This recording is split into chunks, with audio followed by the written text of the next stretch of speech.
الحمد للہ وکفا والصلاة والسلام علی عباده الذین اصطفى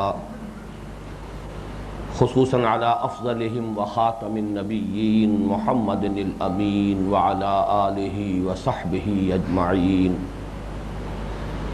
اما بعد فقد قال اللہ تبارک وتعالی کما ورد فی سورة حامیم السجدہ اعوذ باللہ من الشیطان الرجیم بسم اللہ الرحمن الرحیم ومن احسن قولا ممن دعا الى اللہ وعمل صالحا وقال اننی من المسلمین ولا تستوی الحسنة ولا السیئة ادفع بالتي هي احسن فَإِذَا الَّذِي بَيْنَكَ وَبَيْنَهُ عَدَاوَةٌ كَأَنَّهُ وَلِيٌّ حَمِيمٌ وَمَا يُلَقَّاهَا إِلَّا الَّذِينَ صَبَرُوا وَمَا يُلَقَّاهَا إِلَّا ذُو حَظٍّ عَظِيمٍ وَإِمَّا يَنزَغَنَّكَ مِنَ الشَّيْطَانِ نَزْغٌ فَاسْتَعِذْ بِاللَّهِ انہو هو السمیع العلیم صدق اللہ العظیم رب اشرح لی صدری ویسر لی امری واحلل عقدۃ من لسانی یفقہوا قولی اللہم ربنا الہمنا رشدنا واعذنا من شرور انفسنا اللہم ارنا الحق حقا وارزقنا اتباعہ وارنا الباطل باطلا وارزقنا اجتنابہ اللہم وفقنا لما تحب وترضى آمین یا رب العالمین۔ یہ پہلے عرض کیا جا چکا ہے کہ ہمارے اس منتخب نصاب کے حصہ اول کا جو چوتھا اور آخری درس ہے وہ دو حصوں پر مشتمل ہے، اور یہ دونوں حصے بڑے ڈسٹنکٹ ہیں، ایک دوسرے سے نمایاں طور پر بالکل جدا، اگرچہ باہم مربوط ہیں لیکن اپنی جگہ پر سیلف سفیشینٹ اور خود مکتفی۔ گزشتہ نشست میں پہلے حصے کا بیان تقریباً مکمل ہو چکا تھا، اور میں نے یہ عرض کیا تھا کہ یہ اصل میں مرتبہ ولایت کی تعبیر ہے۔ اگرچہ یہ لفظ ولایت اس مقام پر وارد نہیں ہوا، لیکن قرآن حکیم میں جیسے کہ اصول ہے کہ اہم مضامین کم سے کم دو مرتبہ ضرور آتے ہیں، اور ان کے مابین کچھ لفظی فرق ہوتا ہے، کچھ ترتیب کا فرق ہوتا ہے، تقدیم و تاخیر، کہیں کوئی بات پہلے آ جائے گی دوسری بات بعد میں آئے گی، کہیں وہ دوسری بات پہلے آ جائے گی اور پہلی بات جو ہے مؤخر ہو جائے گی، اور کوئی معمولی سا لفظی فرق بھی ہوگا۔ بلکہ اسی سے بڑی مدد ملتی ہے قرآن مجید پر غور و فکر کرنے میں کہ القرآن یفسر بعضہ بعضا، قرآن کا ایک حصہ دوسرے حصے کی تفسیر کرتا ہے۔ چنانچہ اسی فرق و تفاوت سے اور جو بھی تھوڑا سا اختلاف واقع ہوتا ہے لفظی، بہت سے علمی نکات جو ہیں وہ انہی کی مدد سے حل ہو جاتے ہیں۔ تو ان آیات کا جو مثنیٰ ہے قرآن مجید میں وہ کل ہم دیکھ چکے ہیں، وہ سورہ یونس کی آیات 62 تا 64، اور یہ بھی گویا کہ جو میں نے کل بات عرض کی تھی اس کی ایک دلیل ہے یا اس کی ایک مثال ہے کہ 3 آیات ہی وہ ہیں، سورہ یونس کی آیات 62، 63 اور 64، اور 3 ہی آیات یہ ہیں سورہ حامیم السجدہ کی آیات 30، 31 اور 32، اور ان تینوں کے ساتھ بہت گہری مشابہت کا معاملہ ہے۔ وہاں فرمایا گیا الا ان اولیاء اللہ لا خوف علیہم ولا هم یحزنون الذین آمنوا وکانوا یتقون لهم البشری فی الحیاۃ الدنیا وفی الآخرہ لا تبدیل لکلمات اللہ ذالک هو الفوز العظیم۔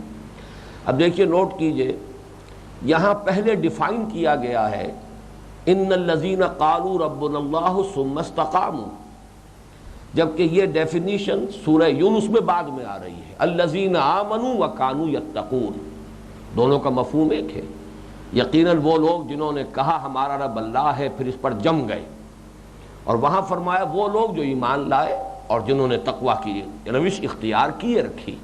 بات ایک ہی ہے، ایک پھول کا مضمون ہو تو 100 رنگ سے باندھو، تو وہاں پہلے یہاں بعد میں الذین آمنوا وکانوا یتقون، باقی مضمون مشترک وہی ہے، لا خوف علیہم ولا هم یحزنون، اسی کی بشارت جو ہے وہ سورہ حامیم سجدہ میں ہم نے دیکھے کہ فرشتے یہ بشارت لے کر نازل ہوتے ہیں اللہ تخافوا ولا تحزنوا۔ وہاں لفظ آیا سورہ یونس میں بشرا لہم البشرا فی الحیات الدنیا وفی الآخرہ، یہاں وہی لفظ آیا وَأَبْشِرُوا بِالْجَنَّةِ الَّتِي كُنْتُمْ تُوعَدُونَ، یہاں بھی آیا فی الحیات الدنیا وفی الآخرہ، اور وہاں بھی آیا نحن اولیاؤکم فی الحیات الدنیا وفی الآخرہ۔ تقابل کیجئے کس قدر گہری مشابہت ہے، صرف کچھ لفظی فرق ہوگا، باقی ایک ہی مضمون ہے۔ یہ بات بھی نوٹ کر لیجئے جو میں نے عرض کی تھی کہ انسان کے لیے اکتسابی جو درجات ہیں جن تک انسان اپنی محنت سے، سعی سے، کوشش سے، جد و جہد سے رسائی حاصل کر سکتا ہے، اس میں یہ آخری درجہ ہے مرتبہ ولایت۔ بلکہ جیسا کہ میں عرض کر چکا ہوں، استقامت کا جو ظاہری پہلو ہے، خارجی پہلو ہے اطاعت، جب انسان اس مقام پر پورے طور پر متمکن ہو جاتا ہے اللہ تعالیٰ کی اطاعت ہمہ وقت تمام معاملات میں، تو یہ گویا کہ مقام عبدیت ہے۔ مقام عبدیت اور مرتبہ ولایت یہ در حقیقت مضمون ہے سورہ حامیم سجدہ کی ہمارے اس درس کی پہلی 3 آیات کا، یعنی آیات 30، 31 اور 32۔ اس سے بلند تر ایک درجہ اور ہے، وہ درجہ در حقیقت انبیاء کے لیے مخصوص رہا، استفائیت۔ ان اللہ اصطفیٰ آدم ونوحا وآل ابراہیم وآل عمران علی العالمین، اور یہی لفظ آیا ہے سورہ حج کے آخری رکوع میں اللہ یصطفی من الملائکۃ رسلا ومن الناس، اللہ چن لیتا ہے، پسند فرما لیتا ہے فرشتوں میں سے بھی اپنے پیغامبر، انسانوں میں سے بھی اپنے الچی۔ اور یہ مرتبہ جیسا کہ میں نے عرض کیا ہے اصولاً تو مخصوص تھا نبوت کے لیے، نبوت کا دروازہ بند ہو چکا، البتہ اسی کے ساتھ اسی کا عکس سمجھیے ایک مقام اجتباعیت ہے، یہ مقام اجتباعیت اب بھی جاری ہے، اور یہ ایک عکس ہے مقام نبوت کا، مقام استفائیت کا۔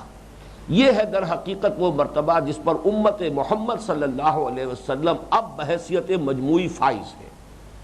وَجَاهِدُوا فِي اللَّهِ حَقَّ جِهَادِهِ هُوَ اجْتَبَاكُمْ، تم چنے جا چکے ہو، تمہارا سلیکشن ہو گیا ہے، اپنے نصیب پر فخر کرو۔ جیسے یہ مقام ہے حظ عظیم، وہ بھی بہت بڑے نصیب والا مقام ہے جس کا تذکرہ ہو رہا ہے۔ بہرحال اس پر گفتگو ہوگی انشاءاللہ تعالی جب سورہ حج کا وہ آخری رکوع ہم پڑھیں گے، وہ ہمارے اس منتخب نصاب کے تیسرے حصے کا آخری درس ہوگا، جیسے کہ یہ درس جو ہے جو اس وقت ہم جس کا مطالعہ کر رہے ہیں یہ پہلے حصے کا آخری درس ہے۔ اس پہلے حصے میں سے صرف آخری جو آیت ہے نزلا من غفور الرحیم، تو نزل کی وضاحت تو میں کر چکا ہوں، لیکن غفور اور رحیم اللہ تعالیٰ کی 2 صفات، اللہ تعالیٰ غفور ہے، اللہ رحیم ہے، یہ اس ہستی کی طرف سے مہمان نوازی ہوگی اور ابتدائی مہمان نوازی ہوگی جو غفور الرحیم ہے۔ قرآن مجید میں آیات کا اختتام جن اسماء و صفات الہیہ سے ہوتا ہے، اور یہ عام اسلوب ہے قرآن کا، اکثر آیات کے آخر میں آپ دیکھیں گے انہ هو السمیع البصیر، انہ علیم الخبیر، وہو العزیز الحکیم، تو مختلف جو ہے جوڑے آتے ہیں، اور ان اسماء و صفات کی مناسبت ہوتی ہے اس مضمون کے ساتھ کہ جو ان آیات میں آ رہا ہے جن کے آخر میں وہ اسماء و صفات مذکور ہیں۔ تو یہاں نوٹ کیجئے تو وہ بات جو کل میں نے حدیث نبوی کے حوالے سے آپ کو بتائی تھی کہ حضور نے ارشاد فرمایا، یہ مسلم شریف کی روایت ہے حضرت ابو ہریرہ رضی اللہ تعالی عنہ سے، کہ انہ لن ینجو احد منکم بعملہ، اے مسلمانوں کبھی یہ گمان نہ کرنا کہ تم میں سے کوئی شخص محض اپنے عمل کی بنا پر نجات پا سکے گا۔ اب یہ چونکہ بڑا کیٹیگوریکل سٹیٹمنٹ تھا تو صحابہ میں سے کسی نے ہمت کی، جرأت کی، اور ہمیں ان کا ممنون احسان ہونا چاہیے کہ انہوں نے یہ ہمت کر لی، حضور سے پوچھ لیا، تو ہمیں علم اور حکمت کا یہ موتی جو ہے اللہ تعالیٰ کی طرف سے اللہ کے رسول صلی اللہ علیہ وسلم کے ذریعے عطا ہو گیا کہ جب سوال کیا ولا انت یا رسول اللہ، اے اللہ کے رسول کیا آپ بھی؟ فرمایا ہاں، ولا انا الا ان یتغمدنی ربی برحمت منہ وفضل، میں بھی نجات نہیں پا سکوں گا اللہ کے ہاں جب تک کہ اللہ تعالیٰ اپنی رحمت اور اپنے فضل سے مجھے ڈھانپ نہ لے، مجھ پر سایہ نہ کر لے۔ تو یہ بات بہت قابل توجہ ہے، غفور اور رحیم ہونے کے حوالے سے ہے، جنت محض اپنے عمل کے ذریعے سے نہیں کمائی جا سکے گی، یہ بات قرآن مجید میں بہت سے مقامات پر آئی ہے۔ یہاں صرف غفور اور رحیم دو الفاظ کے حوالے سے، اللہ تعالیٰ کی دو صفات کے حوالے سے وہ پورا مضمون جو ہے وہ گویا کے سامنے آ گیا۔ اب آئیے اس درس کے حصہ ثانی کی طرف، جس کی 4 آیات کی میں نے آج ابتدا میں تلاوت کی ہے۔ اس کے لیے عنوان ذہن میں رکھ لیجئے، مقام دعوت و عزیمت۔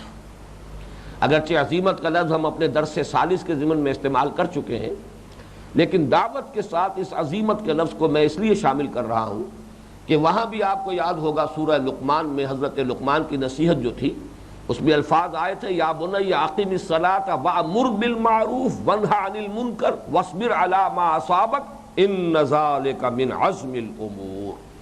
وہاں بھی امر بالمعروف نہی عن المنکر، اور پھر اس میں صبر، جو بیتے اس کو جھیلو۔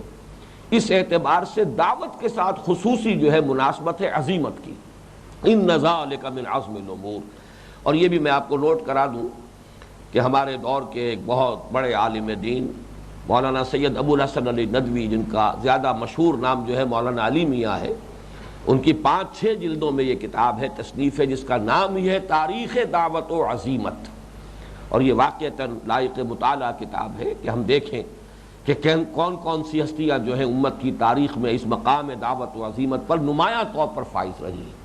ویسے تو لاکھوں افراد وہ ہوں گے جو یہ کام کرتے رہے ہیں، جو تسلسل چلا آ رہا ہے دین کا، وہ انہی کی محنتوں اور انہی کے اثار و قربانی کا جو ہے ثمرہ ہے، لیکن جو بہت نمایاں رہے اس مقام دعوت و عزیمت پر فائز ہونے کے اعتبار سے، ان کی تاریخ ہے جو انہوں نے مرتب کی ہے۔ اب آئیے، فرمایا وَمَنْ أَحْسَنُ قَوْلًا مِّمَّنْ دَعَا إِلَى اللَّهِ وَعَمِلَ صَالِحًا وَقَالَ إِنَّنِي مِنَ الْمُسْلِمِينَ۔ اس ایک آیت کے 3 حصے ہیں۔ سب سے پہلے دعوت الی اللہ، ومن احسن قولا ممن دعا الی اللہ۔ اس شخص سے بہتر کون ہوگا بات کے اعتبار سے، قول کے اعتبار سے۔ یہ قول جو آیا ہے یہاں تمیز، یہ گویا کہ مناسبت جو ہے اس کو بیان کیا جا رہا ہے کہ احسن کسی اور اعتبار سے اور بھی ہو سکتے ہیں، اپنی شکل میں، صورت میں، رنگ میں، روپ میں بہت سے لوگ احسن ہو سکتے ہیں، لیکن یہاں جن کا تذکرہ ہو رہا ہے کہ جو اپنی بات کے اعتبار سے، اپنے قول کے اعتبار سے جو سب سے اعلیٰ ہوں اور سب سے اونچے ہوں، ومن احسن قولا، کون ہوگا بہتر، کون ہوگا حسین تر قول کے اعتبار سے اس شخص کے مقابلے میں، ممن دعا الی اللہ، جس نے پکارا اور بلایا اللہ کی طرف۔ اس کے لیے بھی مثنیٰ نوٹ کر لیجئے، قرآن مجید میں سورہ نحل کے آخری حصے میں آیت نمبر 125 ہے، وہاں یہ فعل امر کی شکل میں آیا، ادعو الی سبیل ربک بالحکمت والموعظۃ الحسنۃ وجادلہم باللتی ہی احسن۔ اب اس کا پہلا ٹکڑا جو ہے ادعو الی سبیل ربک، وہ اس ٹکڑے کے ساتھ جو ہے مناسبت رکھتا ہے، اور اسی حصے میں جو آگے مضمون آئے گا ادفع باللتی ہی احسن، اس کے ساتھ مناسبت ہے وجادلہم باللتی ہی احسن۔ اس اعتبار سے اس حصے کا مثنیٰ جو ہے وہ ایک تو یہ آیت ہے سورہ نحل کی آیت نمبر 125، اگرچہ اس کا ایک دوسرا حصہ بھی ہے، وہ میں بعد میں عرض کروں گا۔ اب یہ جو فرمایا کہ اس شخص سے بہتر کون ہوگا اپنی بات میں، اپنے قول میں، تو اس کو نوٹ کیجئے کہ انسان کا اعلیٰ ترین وصف جو اسے حیوانات سے ممیز کرتا ہے وہ اس کی یہ گویائی ہے، اس کا نطق ہے۔ حیوان ناطق قرار دیا گیا انسان کو، اور یہی بات ہے کہ جو سورہ رحمان کی ابتدائی آیات میں آئی ہے، الرحمن علم القرآن خلق الانسان علمہ البیان۔ انسان کا سب سے نمایاں وصف جو ہے وہ بیان ہے، یہ قوت بیان، اظہار ما فی الضمیر، وہ خیالات اور تصورات جو ہے ان کو الفاظ کا جامہ پہنا کر بیان کرتا ہے، کمیونیکیٹ کرتا ہے، دوسروں تک پہنچاتا ہے۔ تو گویا کہ یہ نطق اور گویائی یہ انسان کا سب سے اونچا وصف ہے، سب سے اعلیٰ وصف ہے، یہ انسان کا مابہل امتیاز وصف ہے، یہ ان حیوانوں سے اس کو ممیز کرنے والے جو چند امور ہیں ان میں سے ایک نمایاں امر ہے۔ اب ظاہر بات ہے کہ ہر انسان کو اللہ نے زبان تو دی ہے اور ہر انسان اس کا استعمال کرتا ہی ہے۔ ایک استعمال تو زبان کا ہوتا ہے عام اپنی دنیاوی ضروریات کے ضمن میں، وہ تو خیر سب انسان کر رہے ہیں۔ اس سے آگے اس کا جو خصوصی استعمال ہے وہ یا تو ہمارے ہاں مثلا وکلاء ہیں، ان کی کمائی کا ذریعہ جو ہے وہ در حقیقت ان کے حسن بیان پر ہے، کسی بات کو بہتر سے بہتر انداز میں، مدلل سے مدلل انداز میں، زوردار انداز میں بیان کر سکیں، اسی میں ان کی مہارت اور ان کی کامیابی جو ہے اس کا راز پنہا ہے۔ اسی طریقے سے جو عام سیاسی قائدین ہیں ان میں یہ خطابت کا وصف، ڈیمیگوگز مشہور ہیں، وہ لوگ کہ جو اپنے فن خطابت کی بنیاد پر اپنی قوموں کو جو ہے وہ موٹیویٹ کرتے ہیں، ان میں جذبہ پیدا کر دیتے ہیں، پھر ان کے ڈکٹیٹر بن کر کھڑے ہو جاتے ہیں۔ چنانچہ ہٹلر کے بارے میں معلوم ہے، ڈیمیگوگ تھا، بہت بڑا خطیب اور جذبات کی رو میں لوگوں کو بہا لے جانے والا آدمی۔ اسی طرح ہمارے ہاں دنیا دار وائس، ان کا بھی اصل وصف تو یہی ہے، ان کے بارے میں ہم یہی کہہ سکیں گے کہ کلمۃ حق ارید بها الباطل، بات تو وہ صحیح ہی کہتے ہیں، اگر چاہیے کہ دنیا داری کی وجہ سے وہ اس کو غیر مؤثر بنا دیتے ہیں، لا حاصل ہو جاتا ہے ان کے لیے بھی دوسروں کے لیے بھی، وہ لوگوں کے لیے صرف وقتی تفنن طبع کا تو ایک ذریعہ بن جاتا ہے، لیکن یہ کہ نہ کوئی پائیدار تبدیلی لوگوں میں آتی ہے، نہ ان کے لیے کوئی آخرت میں اجر و ثواب ہے۔ بہرحال اس سے میں نے جیسے کہ اس کے ساتھ صفت ایڈ کر دی ہے کہ دنیا دار واعظ، ورنہ جو شخص خلوص اور اخلاص کے ساتھ واعظ کہے، لوگوں کو نصیحت کرے، وہ تو ایک بہت قیمتی کام ہے۔ تو اس اعتبار سے اور آگے بڑھیے، غلط نظریات کا پرچار، مختلف دعوتیں اٹھتی ہیں، مختلف تحریکیں اٹھتی ہیں، کوئی قومیت کی بنیاد پر تحریک اٹھتی ہے، کوئی وطنیت کی بنیاد پر قومیت کوئی تحریک اٹھتی ہے، کوئی غلط افکار و نظریات، یہ جو ازم دنیا میں آئے، مارکسزم اور کمیونزم اور مختلف ازم جو آئے ہیں، فاشزم، ان کے حوالے سے تحریکیں اٹھی ہیں، ان تمام کے پیچھے اگر آپ تجزیہ کریں گے تو وہی زبان کا استعمال ہے، وہی فن خطابت ہے، وہی قوت بیان کا استعمال ہے۔ اب یہی قوت بیان اگر استعمال ہو، وَمَنْ أَحْسَنُ قَوْلًا مِّمَّنْ دَعَا إِلَى اللَّهِ، جیسے کہ میں یہ محاورہ بہت مرتبہ استعمال کیا کرتا ہوں وہ سورۃ رحمان کی ان آیات کی وضاحت میں، کہ جیسے کہ آپ کہتے ہیں کہ توپ سے مکھیاں نہیں ماری جاتی، جتنی بڑی کوئی شے ہے اتنا ہی بڑا اس کا مصرف ہونا چاہیے، جتنی کوئی اعلیٰ شے ہے اتنا ہی اعلیٰ اس کا مصرف ہونا چاہیے۔ تو یہ قوت بیان جو ہے یہ تو انسان کا اعلیٰ ترین وصف ہے، اسے صرف ہونا چاہیے بہترین کام میں، اعلیٰ ترین مقصد کے لیے، اور وہی ہے در حقیقت کے جو مرکزی مضمون ہے ان آیات کا، الرحمن، اللہ کے ناموں میں سب سے اونچا نام، علم القرآن، اللہ نے جو کچھ سکھایا ہے انسانوں کو ان میں سب سے اونچا علم قرآن کا علم، خلق الانسان، اللہ نے جتنی بھی مخلوقات پیدا کی ہیں ان میں سب سے اونچی مخلوق، اشرف المخلوقات انسان، علمہ البیان، اور انسان کو جو صلاحیتیں عطا کی ہیں ان میں سب سے اونچی صلاحیت بیان۔ اس کا منطقی نتیجہ وہ ہے جو حدیث میں آیا ہے، بخاری شریف کی روایت ہے حضرت عثمان ابن عفان سے مروی، خیرکم من تعلم القرآن وعلمہ، تم میں سے بہترین لوگ وہ ہیں جو قرآن سیکھیں، قرآن سکھائیں۔ اپنی اس قوت بیان کا مصرف یہ ہو کہ قرآن کو بیان کریں، تبیین کریں۔ اس اعتبار سے یہاں بھی نوٹ کر لیجئے، وَمَنْ أَحْسَنُ قَوْلًا مِّمَّنْ دَعَا إِلَى اللَّهِ وَعَمِلَ صَالِحًا، اس دعوت اللہ کے ضمن میں میں نے بالکل ابتدا میں سن 66 میں یا 65 میں لاہور منتقل ہوا تھا، سن 68 میں ملتان میں نے ایک تقریر کی تھی دعوت اللہ اسی آیت پر بیس کر کے، اور وہ اس کے بعد شائع بھی ہوئی، بہت سے اس کے جو ہے ایڈیشن شائع ہو چکے ہیں، مختصر سا کتابچہ ہے۔ اب اللہ کے فضل و کرم سے ہمارا جو وہ انگریزی کتابچوں کا سیٹ ہے اس میں اضافہ ہو گیا ہے، اس کا انگریزی ترجمہ بھی شائع ہو گیا ہے۔ اس اعتبار سے مجھے یہ اطمینان ہے کہ مجھے بہت زیادہ وقت لینے کی ضرورت نہیں ہے، اب ہمارے چونکہ لٹریچر میں وہ شے موجود ہے کہ جس کو ریفر کر کے اس دعوت اللہ کے جو لوازم ہیں، جو اس کے تقاضے ہیں، ان کو تفصیل کے ساتھ سمجھا جا سکتا ہے۔ اس لیے میں آج یہاں یہ سہولت محسوس کر رہا ہوں کہ میں اجمال سے کام لے سکتا ہوں۔ حضور صلی اللہ علیہ وسلم کا ایک قول سنا کر پھر میں آگے بڑھتا ہوں، ان من الشعر لحکمۃ وان من البیان لسحرا، بہت سے شعر ایسے ہوتے ہیں کہ جو سراپا حکمت، دانائی، اور بہت سے بیان ایسے ہوتے ہیں کہ جو جادو اثر ہوتے ہیں، ان میں جادو کا اثر ہوتا ہے، وہ سحر کا کام کرتے ہیں۔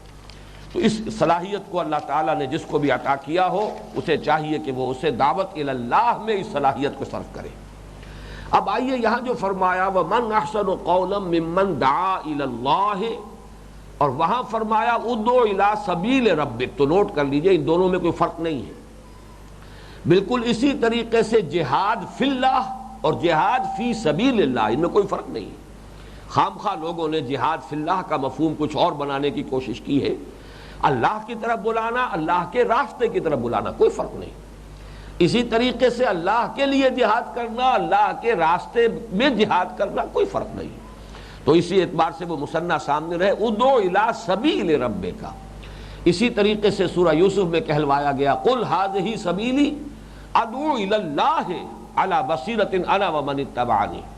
کہیں دعوت الی اللہ کا لفظ آئے گا، کہیں دعوت الی سبیل رب یا سبیل اللہ کی طرف آئے گا۔ لیکن اگلا ٹکڑا ہے وعامل صالحا۔ یہاں جو یہ عمل صالح کا تذکرہ ہو رہا ہے، یہ دعوت کی تاثیر کی شرط لازم کے طور پر۔ دعوت مؤثر ہوگی دعوت الی اللہ جبکہ وہ داعی جو ہے وہ خود اس کا عمل درست ہو، اس کا عمل شاہد بنے، نمونہ بنے، دلیل بنے، حجت بنے۔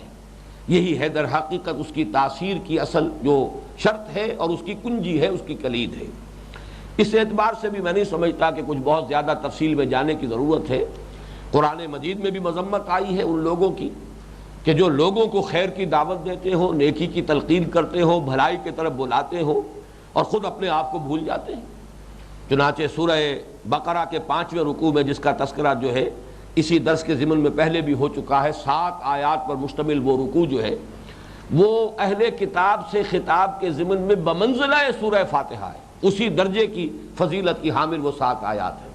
وہاں فرمایا گیا تأمرون الناس بالبر وتنسون انفسکم وانتم تتلون الکتاب افلا تعقلون۔ کیا تم لوگوں کو نیکی کا حکم دیتے ہو، بھلائی کی تلقین کرتے ہو اور اپنے آپ کو بھول جاتے ہو، درحال کہ تم کتاب کی تلاوت کرتے ہو، تو کیا تم عقل سے کام نہیں لیتے؟ اس کتاب کو بس ایسے ہی پڑھ جاتے ہو تورات کو کہ جس کو سمجھتے نہیں اور غور نہیں کرتے۔ جیسے قرآن مجید کے بارے میں فرمایا فلا یتدبرون القرآن ام علی قلوب اقفالها، کیا یہ قرآن پر تدبر نہیں کرتے یا ان کے دلوں پر تالے پڑ چکے؟ تو یہاں پر بھی نوٹ کر لیجئے، اور اسی طرح احادیث میں بھی مذمت وارد ہوئی ہے اس شخص کی کہ جو خیر کی دعوت دے، خود تو لوگوں کو بھلائی کی طرف بلائے لیکن اس پر خود عامل نہ ہو۔ یہ پہلو تو گویا کہ اظہر من الشمس ہے، لہذا اس کی مزید تفصیل میں وقت نہیں لے رہا، لیکن میں یہ چاہتا ہوں کہ اس اعتبار سے اس میں بھی کچھ افراط و تفریط کا معاملہ ہو جاتا ہے، تو ایسا نہ ہو کہ اس تفریط میں ہم مبتلا ہو جائیں۔ اس کے ضمن میں 3 باتیں نوٹ کر لیجئے۔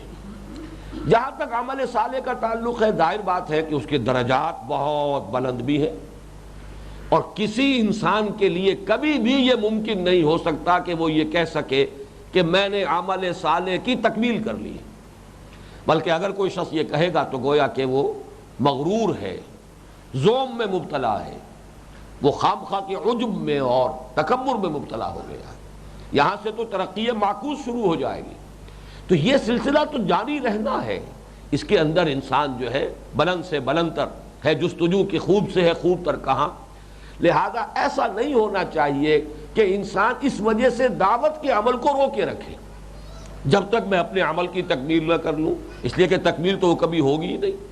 اس اعتبار سے یہ تفریط کا معاملہ ہے۔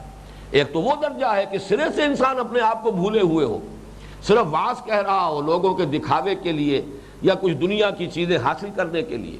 اگر یہ ہو رہا ہے تو یہ وہ افراط ہے، اور یہ تفریط دوسرے درجے پر آ جائے گی، دوسری انتہا پر، کہ انسان اس دعوت کے عمل کو روکے رکھے۔ اس میں یہ ہے کہ سائیڈ بائی سائیڈ یہ چیزیں چلتی رہنی چاہیے۔ اس اعتبار سے اگر انسان اس وجہ سے رکا رہ جائے گا تو آپ سوچئے کہ فائدہ شیطان کا ہوگا، نقصان دین کا ہوگا۔ اس لیے اس کو کبھی بھی رکاوٹ نہیں بننا چاہیے۔ پھر دوسری بات یہ نوٹ کیجئے کہ دعوت بلا عمل بھی بالکل غیر مؤثر نہیں ہے۔ آخر کچھ لوگ تو ایسے بھی ہوتے ہیں کہ جو اس اصول پر عمل کر سکیں۔ اصول بہت قیمتی ہے۔ انظروا الی ما قال ولا تنظروا الی من قال، یہ اصول 100% درست ہے۔ تم یہ دیکھا کرو کہ کسی نے کیا کہا ہے، یہ نہ دیکھا کرو کس نے کہا ہے۔ یہ میں سمجھتا ہوں کہ در حقیقت جو انسان بھی اپنے لیے بہتری چاہتا ہے وہ تو تلاش میں ہوگا مجھے کلمہ حق جہاں سے مل جائے، جیسے کہ فرمایا حضور نے کہ الحکمت ضالۃ المؤمن هو احق بها حیث وجدها۔ چاہے کسی چور کے پاس ہے آپ کا سامان، آپ لبکیں گے کہ یہ میری شے ہے۔ اسی طریقے سے حکمت کا کوئی موتی جو ہے کسی ایسے شخص کی طرف سے آ رہا ہے جو خود اپنے کردار اور سیرت کے اعتبار سے اس کے ساتھ متناسب کوئی کوئی تعلق نہیں رکھتا، نسبت نہیں رکھتا، تب بھی حکمت کا موتی تو موتی ہے۔ ہیرا تو ہیرا ہوگا چاہے وہ گندگی میں پڑا ہو، انسان اس گندگی میں سے بھی اس کو اٹھائے گا، صاف کرے گا اس کو، اس لیے کہ اسے تو اس ہیرے کی طلب ہے، اسے تو حکمت اور ہدایت جو ہے اس کی طلب اور آرزو ہے۔ اور ایسے لوگ ہوتے ہیں جن میں یہ صلاحیت ہوتی ہے، یقیناً کم ہوتے ہیں، لہذا تاثیر دعوت کا دائرہ محدود تو ہو جائے گا، اس میں کوئی شک نہیں، اس لیے کہ عوام الناس تو یہی دیکھیں گے کہ عمل کیا ہے۔ جب تک کہ وہ کشش محسوس نہیں کریں گے عمل کے اعتبار سے، سیرت و اخلاق کے اعتبار سے، وہ آپ کی بات بھی نہیں سنیں گے، بلکہ یہ کہ واقعتاً یہ ہے کہ اگر گیپ بہت زیادہ ہو، اگر ڈسپیرٹی جو ہے وہ بہت گراس ہو، تو پھر یقیناً دعوت بالکل غیر مؤثر بھی ہو جائے گی، بلکہ ایک منفی نتیجہ بھی نکل آئے گا کہ ایک منفی تاثر قائم ہو اور دعوت ہی بدنام ہو جائے کہ جب ایسا شخص پیش کر رہا ہے جس کی دھیلے کی وقت نہیں ہے اپنے سیرت و کردار کے اعتبار سے، تو اس بات کی بھی پھر کیا وقت ہے، اس پر توجہ دینے سے کیا حاصل ہے۔ لیکن یہ اس انتہا پر ہوگا جبکہ در حقیقت وہ ایک گیپ جو ہے بہت زیادہ نمایاں، لیکن یہ کہ ایک انسان کوشش کر رہا ہے، اپنے طور پر بھی آگے بڑھ رہا ہے۔ پھر یہ بھی نوٹ کیجئے کہ دعوت بلا عمل جو ہے وہ خود داعی کے حق میں بہت مفید ہے، الا یہ کہ بدنیتی ہو، اس لیے کہ خود داعی کے لیے وہ آٹو سجیشن کے درجے میں بات آ جاتی ہے۔ بار بار ایک بات کو تکرار کرتے ہیں آپ، جس کو کہ جدید سائیکالوجی میں آٹو سجیشن کہتے ہیں، یہ بات بہتر ہے، یہ بات اچھی ہے، یہ بات صحیح ہے، یہ بات غلط ہے، کہتے کہتے انسان کے اپنے اوپر، اپنے باطن پر اس کا اثر پڑتا ہے۔ اور یہ کہ اگر ضمیر بالکل ہی مر چکا ہو تو بات دوسری ہے، ذرا بھی اس میں زندگی کی حرارت اگر ہوگی تو انسان جو ہے دروں بینی سے کام لے گا، اپنے دامن کو دیکھے گا، اپنے باطن میں جھانکے گا، تو یہ دعوت جو ہے الی الخیر یا دعوت الی اللہ، یہ یقیناً اگرچہ عمل جو ہے اس درجے کا نہ ہو تب بھی مفید ہے۔ یہ میں نے چند نکات اس لیے نوٹ کرا دیے ہیں کہ اس کی وجہ سے دعوت کے عمل سے دستکش ہونا درست نہیں ہے۔ اب آگے چلیے، فرمایا وَمَنْ أَحْسَنُ قَوْلًا مِّمَّنْ دَعَا إِلَى اللَّهِ وَعَمِلَ صَالِحًا وَقَالَ إِنَّنِي مِنَ الْمُسْلِمِينَ، اور وہ کہے کہ میں بھی مسلمانوں ہی میں سے ہوں۔ اس کا یہاں کیا محل ہے، کیا مقام ہے، کیا ربط ہے، کس وجہ سے یہ الفاظ یہاں آئے؟ دو پہلو سامنے آتے ہیں۔ ایک تو یہ کہ یہ کلمہ تواضع ہے کہ میں کوئی شے دیگر نہیں ہوں، مجھے کچھ اور ہونے کا دعویٰ نہیں ہے، میں بھی مسلمانوں میں سے ہوں۔ یہ در حقیقت یہ تواضع کا کلمہ ہے، اور دعوت کی تاثیر کے لیے تواضع بہت ضروری ہے، اس لیے کہ تکبر اور تعجب جہاں ہوگا، تعجب جو ہے عجب سے میں لفظ استعمال کر رہا ہوں، جہاں عجب ہوگا، جہاں بھی تکبر اور عجب ہوگا، وہاں واقعہ یہ ہے کہ جس کو ہم کہتے ہیں کہ کچھ انویزیبل چینلز ہوتے ہیں کہ جس سے انسان دوسرے انسانوں پر اثر انداز ہوتا ہے۔ اگر آپ میں تکبر ہے، اگر آپ میں عجب ہے، اگر آپ میں اپنے کچھ ہونے کا بہت احساس ہے، تو اس کا نتیجہ نکلے گا کہ لوگ آپ سے بھاگیں گے، آپ کے قریب نہیں آئیں گے۔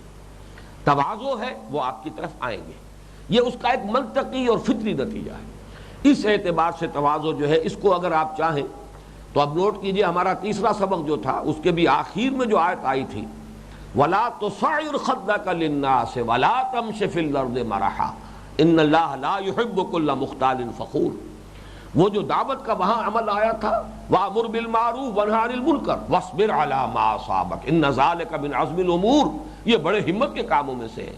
اور اس کا لیے ایک اس کا تقاضا یہ بھی ہے، تکبر ویسے بھی بری شے ہے، عجب ویسے بھی بری شے ہے، اس کو مہلکات میں ہی اشدہن شمار کیا ایک حدیث میں کہ حضور نے فرمایا ثلاث منجیات و ثلاث مہلکات، تین وصف ایسے ہیں جو انسان کو نجات دینے والے ہیں، تین ایسے ہیں کہ جو انسان کو ہلاک کرنے والے ہیں۔ ہلاک کرنے والوں میں فرمایا وَإِعْجَابُ الْمَرْءِ بِنَفْسِهِ وَهِيَ أَشَدُّهُنَّ، انسان کا اپنے آپ کو کچھ سمجھنا، ہم چما دیگرے نیست، بس میں تو اب وہاں پہنچ گیا ہوں۔ اور ظاہر بات ہے جو شخص مقام دعوت پر فائز ہو گیا ہے وہ بڑے شدید خطرے میں ہے، اس لیے کہ بہرحال اس نے کچھ منزلیں طے کی ہیں اپنے علم میں، اپنے فہم میں، اپنی سمجھ میں، اور اس نے کچھ نہ کچھ اپنے دامن کو بھی صاف کیا ہے، اپنے باطن کی بھی صفائی کی ہے۔ تو شیطان جو ہے اس پر جو سب سے کاری وار کرے گا وہ یہی ہے کہ اس کے اندر ایک خود پسندی پیدا ہو جائے، اس کے اندر ایک عجب پیدا ہو جائے، اپنے کچھ ہونے کا احساس پیدا ہو جائے، اپنی بڑائی اور کبریائی کا احساس پیدا ہو جائے، تکبر پیدا ہو جائے۔ اور جیسے کہ آپ کو معلوم ہے یہ بدترین شے ہے، مہلکات میں شدید ترین ہے۔ انسان کو تباہ و برباد کرنے والی چیزوں میں سے سب سے زیادہ مؤثر شے، سب سے زیادہ مہلک شے۔ اس اعتبار سے جیسا کہ میں نے عرض کیا، یہ جو اعتدال کا معاملہ ہے، جیسے ابھی افراط و تفریط کی بات ہو رہی تھی، نہ یہ ہو کہ انسان جو ہے وہ دعوت کو ترک کر بیٹھے اس لیے کہ ابھی تو میرا عمل اس قابل نہیں، اور نہ یہ ہو کہ انسان سرے سے اپنے آپ کو بھول جائے۔ یہ اعتدال کو آسان کام نہیں ہے۔ بارہا میں نے عرض کیا ہے کہ توازن اور اعتدال بڑی انکا چیزیں ہیں، اس لیے کہ جو وہ الفاظ آتے ہیں محاورے میں، بال سے زیادہ باریک اور تلوار کی دھار سے زیادہ تیز راستہ پل صراط، در حقیقت دنیا میں بھی ہم پل صراط پر چل رہے ہوتے ہیں۔ تو انسان کے اندر یہ عجب، اور دوسری طرف جو ہے انسان اپنے آپ کو گرا رہا ہے اور سائل بن کر لوگوں کے سامنے جا رہا ہے، احتیاج اپنی لوگوں کے سامنے پیش کر رہا ہے، گویا کہ عزت نفس کا جو دھیلا کرا رہا، ان دونوں کے درمیان اعتدال بھی بہت مشکل۔ جیسے وہ دعوت کو چھوڑ دینا اس وجہ سے کہ ابھی میں کامل نہیں، اسی طریقے سے دوسرے برعکس کہ دعوت دیے چلے جانا اور اپنے آپ کو بھولے رہنا۔ اتامرون الناس بالبر وتنسون انفسکم وانتم تتلون الکتاب، ان کے مابین بھی اعتدال آسان نہیں۔ بہرحال ایک بات سامنے ہو کہ اعتدال مطلوب ہے، حتی الامکان انسان کوشش کرے۔ اسی طرح خود پسندی اور خامخواہ کو اپنے آپ کو لوگوں کے سامنے اپنی عزت نفس جو ہے اس کا دھیلا کرا لینا، یہ دونوں چیزیں پسند نہیں ہیں، ان کے مابین ایک توازن کی ضرورت ہے۔ بہرحال ایک تو اننی من المسلمین جو ہے یہ کلمہ تواضع ہے، میں مسلمانوں ہی میں سے ہوں۔ دوسرے اس کا ایک نتیجہ نکلتا ہے، اور وہ بھی یہاں میں سمجھتا ہوں کہ بڑے حکیمانہ انداز میں یہاں پیش نظر ہے، تفرقے سے اجتناب، نئے نام رکھنا، اپنے لیے نئے علم تجویز کر لینا، امتیازی خصوصیات اور شاعر بنا لینا، یہ بھی در حقیقت تفرقے کو بڑھانے والی شے ہے۔ کوشش کرو اپنے آپ کو ملت کی وحدت میں گم کرنے کی، کام کرو۔ جیسے کہ اب ہمارے ہاں اس میں بھی بڑی افراط و تفریط کا معاملہ رہا ہے، پھر وہی بات آ رہی ہے۔ ایک زمانہ تھا کہ ہمارے ہاں کسی شخص کا نام مکمل نہیں ہوتا تھا، فلاں ابن فلاں الحنفی، اور اس کے بعد پھر یا چشتی، دو نسبتیں اپنی جب تک نمایاں کرے نام نہیں آتا تھا۔ معلوم ہونا چاہیے کہ فقہ میں وہ کون سے فقہ کا مقلد ہے، اور وہ جو سلاسل ہیں تصوف کے ان میں سے کون سے سلسلے سے منسلک، وہ ناموں کے مستقل جز بن جاتے تھے۔ اسی طریقے سے ایک دوسری انتہا آج ہمارے سامنے ہے، پاکستان میں خاص طور پر بہت بڑا فتنہ، اسی آیت سے لفظ اخذ کیا گیا جماعت المسلمین۔ کچھ لوگوں نے اپنا نام رکھ لیا جماعت المسلمین، اور موقف یہ اختیار کیا کہ اگر کوئی شخص اپنے آپ کو حنفی کہتا تو بھی مشرک ہے، کوئی اپنے آپ کو اہل حدیث کہتا تو بھی مشرک ہے۔ حالانکہ یہ مسلک ہے، ان میں کوئی حرج نہیں ہے، اس سے زیادہ نمایاں کرنے کی بھی ضرورت نہیں ہے، لیکن یہ کہ اس کا کوئی انسان اگر کسی ایک مسلک کو اختیار کیے ہو تو کوئی شرک بھی نہیں ہے۔ اور اس حد تک اب یہ جماعت جو ہے انتہا پسندی میں آگے بڑھ چکی ہے کہ جو بھی اپنے آپ کو حنفی کہے وہ مشرک، جو اہل حدیث کہے وہ مشرک، جو حنبلی اپنے آپ کو قرار دے وہ مشرک، اور مشرکوں کے پیچھے نماز نہیں ہوتی اور مشرکوں کو سلام نہیں کیا جا سکتا۔ لہذا اب انہوں نے اپنا نام، حالانکہ تفرقہ خود کر رہے ہیں، اب مسلمانوں میں سے ایک اور ٹکڑا کاٹ کر اپنی علامت جو ہے اپنے علم کے طور پر نام اختیار کر لیا جماعت المسلمین، اور کہتے ہیں بس جو حق ہے اور اسلام ہے وہ اس میں دائر ہے، ہماری ہی اس جماعت کے اندر ہے، باقی سب گویا کہ اسلام کے دائرے سے خارج ہے۔ بہت سے اچھے کام، بہت سے نیک نیتی کے ساتھ شروع ہونے والے کام انتہا پسندی کا شکار ہو کر فتنہ بن جاتے ہیں۔ اس اعتبار سے یہ تفرقے سے بچنے کے لیے بھی، بلکہ مجھے یاد آ رہا ہے میرے استاد مولانا منتخب الحق رحمۃ اللہ علیہ، ان کا انتقال ہو گیا ہے، وہ چونکہ بہار سے تعلق رکھتے تھے اور بہاریوں کی زبان میں ہم کا لفظ بہت ہے، وہ اکیلا کوئی شخص جا رہا ہو تو ہم جا رہے، ہم کر رہے تھے۔ تو ایک مرتبہ میں نے ان سے کہا کہ یہ ہم کا لفظ آپ کیوں استعمال کرتے ہیں اس کثرت کے ساتھ، اس میں تو کچھ تکبر کی بو آتی ہے۔ جواب انہوں نے جو دیا بہت پیارا تھا، انہوں نے کہا ہمارے نزدیک میں زیادہ تکبر ہے، میں، انانیت کا مظہر تو لفظ میں ہے، ہم تو اپنے آپ کو جماعت میں گم کر دیتے ہیں، اپنی انفرادیت کو گویا کہ وہ جمعیت میں گم کر کے بات کر رہے ہوتے ہیں، ہم جا رہے ہیں۔ میں زیادہ تکبر کا پہلو انہیں نظر آتا ہے۔ بہرحال یہ نقطے کے اعتبار سے ایک عمدہ بات تھی۔ اس وقت یہ ادھر میرا ذہن اس لیے منتقل ہو گیا کہ ملت کی وحدت میں گم ہونے کی کوشش ہونی چاہیے، تو اقبال کا مصرع ہے قبائل ہو ملت کی وحدت میں گم. تو یہ ملت کی وحدت میں گم کرنے کی کوشش ہو بجائے اس کے کہ کوئی اپنے امتیازی شعائر امتیازی علامات. اب یہاں ہے کسی نے وہ ہری پگڑی باندھنی شروع کر دی ہے، وہ علامت ہے خاص جماعت کی. کچھ لوگ ہیں وہ سیاہ پگڑیاں جو ہیں اس کو اپنی شاعر بنائے ہوئے ہیں. یہ مختلف قسم کے شاعر جو ہیں مختلف جماعتوں نے اور مختلف جو گروہ ہیں انہوں نے بنائے ہیں اپنے آپ کو ممیز کرنے کے لیے. مسجدوں میں چند چیزیں جو لکھی جاتی ہیں وہ ممیز کرنے کے لیے. مسجد کے پیشانی پر لکھا ہوگا یہ مسجد حنفیہ ہے یا یہ مسجد اہل حدیث ہے. یہ ساری چیزیں جو ہے یہ در حقیقت پسندیدہ نہیں ہے. مسجد مسجد ہے. انسان انفرادی طور پر کسی مسلک کا عامل ہو وہ ایک مجبوری ہے. اب ظاہر بات ہے کہ براہ راست استنباط قرآن اور سنت سے کرنا ہر شخص کے بس کا روگ نہیں ہے. یہ تو وہی کر سکتے ہیں جو مجتہد ہوں، جنہوں نے اس میں اپنی زندگیاں کھپائی ہوں. وہ کسی پر اعتماد ہے، اس کے اعتماد کی بنیاد پر جو ان کا استنباط ہے قرآن و سنت سے اس پر عمل کر رہے ہیں. تو اس کو بھی اس طریقے سے جو ہے خام خواہ اسے یعنی کنڈیم کرنا یہ بھی ایک انتہا پسندی ہے. لیکن دعوت کی یہاں پر دو شرطیں بیان ہوئی. وَمَنْ أَحْسَنُ قَوْلًا مِّمَّنْ دَعَا إِلَى اللَّهِ وَعَمِلَ صَالِحًا وَقَالَ إِنَّنِي مِنَ الْمُسْلِمِينَ اللهم ربنا اجعلنا منهم اللهم ربنا اجعلنا منهم. اب اگلی آیت پر آئیے. وَلَا تَسْتَوِي الْحَسَنَةُ وَلَا السَّيِّئَةُ. دیکھیے یہ بڑا قرآن مجید کا پیارا اسلوب ہے. بات شروع کرو ایک ایسے اصول سے، ایک ایسے یونیورسل ٹروتھ سے، ایک ایسی آفاقی حقیقت سے جس کی نفی ممکن ہی نہ ہو. اس سے یہ ہے کہ اگلی بات کے قبول کرنے کے لیے طبیعت میں آمادگی پیدا ہو جائے گی. یہ بھی دعوت کے بنیادی اصولوں میں سے ہے. جو آپ کا مخاطب ہے پہلے تلاش کیجئے کہ میرے اور اس کے درمیان کوئی شے قدر مشترک کے طور پر بھی ہے کہ نہیں. وہاں سے بات شروع کیجئے. اگر آپ بات وہاں سے شروع کریں گے جو مابہل اختلاف ہے تو یہ بات کبھی نتیجہ خیز نہیں ہوگی. وہ خلیج کبھی پاٹی نہیں جا سکے گی. اس کی میں مثال دیا کرتا ہوں جیسے زپ ہوتا ہے. وہ زپ کو نیچے سے کھینچیں گے تو سارا بند ہوتا چلا جائے گا. اوپر سے جوڑنے کی کوشش کیے تو نہیں جڑے گا وہ. تو اس اعتبار سے گفتگو شروع ہو دعوت کے لیے کسی قدر مشترک سے.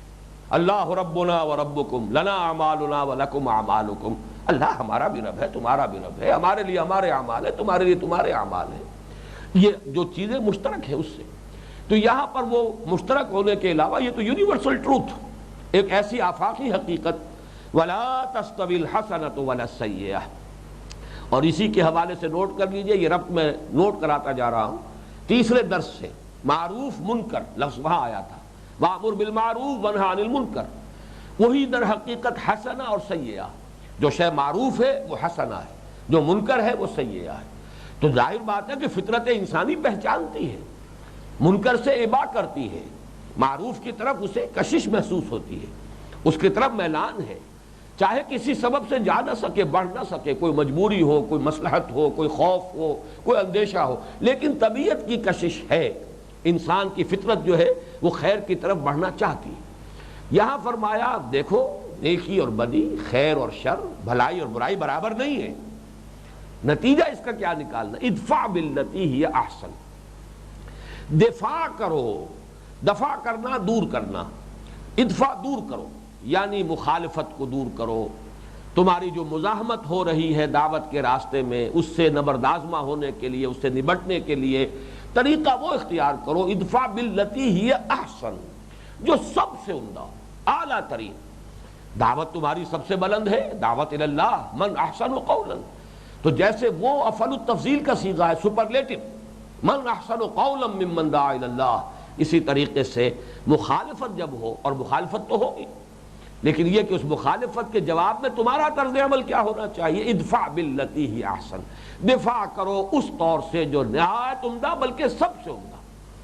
اس میں در حقیقت، اور اس سے جیسا کہ میں نے عرض کیا تھا جو سورہ نحل کی آیت نمبر 125 ہے وہاں بھی الفاظ آئے وَجَادِلْهُمْ بِالَّتِي احسن. جدال کی ضرورت ہی پڑ جائے، ظاہر بات ہے مخالفین کی طرف سے مخالفت ہو رہی، جواب دینا پڑے گا، وضاحت کرنی پڑے گی. ان کے الزامات اگر ہیں غلط ہیں، جھوٹے ہیں، ان کی وضاحت کرنی ہوگی، صفائی کرنی ہوگی. دفاع تو ضروری ہے، لیکن یہ کہ وہ جدال ہو، دفاع ہو باللتی ہی احسن. وہی الفاظ جادلہم باللتی احسن، ادفع باللتی ہی احسن. اس میں گویا کہ اشارہ ہے کس بات کی طرف؟ یہ جو ایک نقشہ ہے ہمارے سامنے محمد الرسول اللہ صلی اللہ علیہ وسلم کا مکے میں جو 12-13 برس آپ کے ہیں۔ یہ جو انداز ہے کہ لوگ گالیاں دیں آپ دعائیں دیں، لوگوں کی طرف سے پتھراؤ ہو آپ پھول پیش کریں، پھولوں کے بدلے میں جواب میں پتھر، گالیوں کے جواب میں دعائیں۔ جو کچھ ہوا ہے طائف میں، جو کچھ حضور کے ساتھ سلوک کیا طائف والوں نے، وہ آپ کو معلوم۔ لیکن آخر میں جب آیا ہے وہ ملک الجبال، وہ فرشتہ جو پہاڑوں پر معمور ہے، اس نے عرض کیا ہے اللہ نے مجھے بھیجا اگر آپ فرمائیں تو ان پہاڑوں کو ٹکرا دوں جن کے مابین یہ طائف کا شہر آباد ہے، کہ اس کے رہنے والے پس کر سرما بن جائیں۔ آپ نے فرمایا نہیں، کیا عجب کہ اللہ تعالیٰ ان کی آئندہ نسلوں کو ہدایت دے دے۔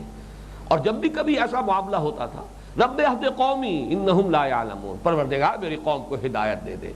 یہ جانتے نہیں جو کچھ کر رہے ہیں، یہ در حقیقت ناواقفیت میں کر رہے ہیں، جہالت میں کر رہے ہیں۔ ان کے تعصبات ہیں، ان کی عصبیتیں ہیں آبائی، جس کی وجہ سے ان کی آنکھوں اور کانوں پر پردے پڑ گئے۔ تو فرمایا ادفع باللتی احسن، اس کا نتیجہ کیا نکلے گا؟